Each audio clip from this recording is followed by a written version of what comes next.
সূরাতুল ফাতিহার সর্বশেষ আয়াতের মধ্যে আমাদের যে কমন মিস্টেকগুলো হয়ে থাকে, আয়াতটি হচ্ছে সিরাতাল্লাযীনা আনআমতা আলাইহিম। আমরা অনেকে এখানে পড়ি সিরাতাল্লাযীনা।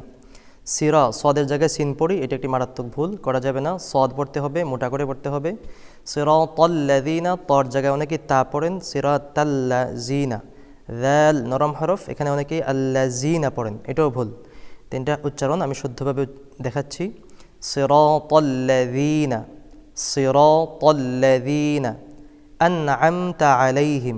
অনেকে এখানে পড়েন আনআমতা আলাইহিম, আইনের জায়গায় হামজা পড়েন, এটা একটি মারাত্মক ভুল। এক হরফের জায়গায় অন্য হরফ পড়া যাবে না, লাহনে জলি, বড় ভুল।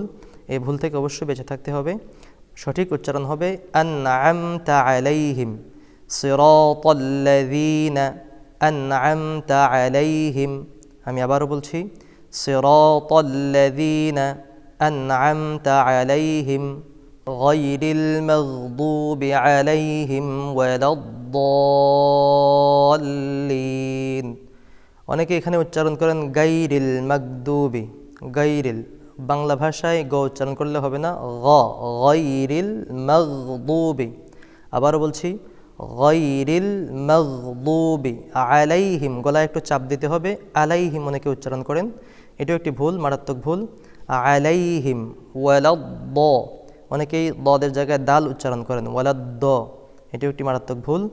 এই ভুল থেকে আমাদেরকে বেঁচে থাকতে হবে। উচ্চারণ হবে ওয়ালাদ, ওয়ালাদ, জিহ্বার গোড়ার কিনারা থেকে উচ্চারণ হবে, দদ জিহ্বার গোড়ার কিনারা থেকে, ওয়ালাদ-দাল্লিন।